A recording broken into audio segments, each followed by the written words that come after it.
On Monday, 1 year from the start of Sudan's civil war, French President Emmanuel Macron announced at a Paris conference that international donors are pledging over $2.13 billion in aid to the country. Although details of when the money will be available are still scarce, the announcement will bring hope to aid workers who previously said only 6% of the funding needed for Sudan this year has been donated. Parts of the capital, Khartoum, have been flagged with a famine warning in recent weeks. VOA asked a top aid worker in Sudan whether he knows of any previous instances of a capital city anywhere in the world falling into famine.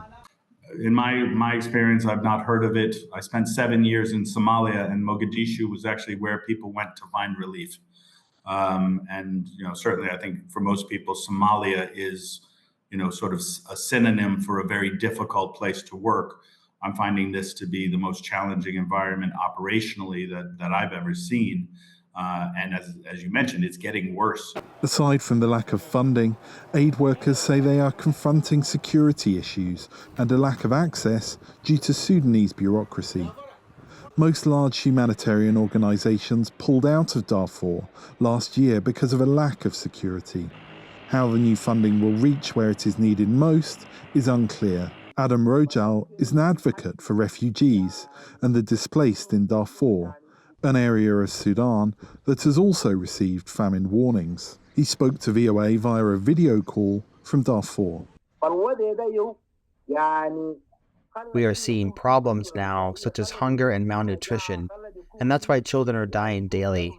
For example, as per the surveys conducted by Doctors Without Borders, children are dying daily in Zamzam's displacement camp.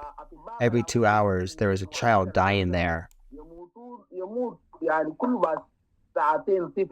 Rojal also noted that since the start of the war, the paramilitary Rapid Support Forces, or RSF, and Arab militias in Darfur have been perpetrating human rights abuses and ethnically motivated killings against black Sudanese.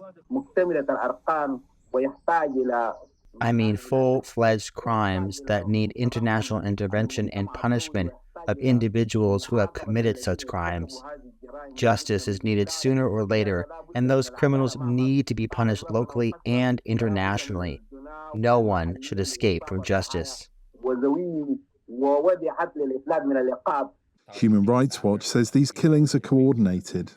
I think one of the main findings that we have been finding over and over is how these attacks were deliberate, how they were systemic, the strong mobilization and coordination between the RSF and the allied militias acting jointly. 8.2 million people have been displaced in Sudan, and 24.8 million, more than half the population, need humanitarian assistance, according to the UN.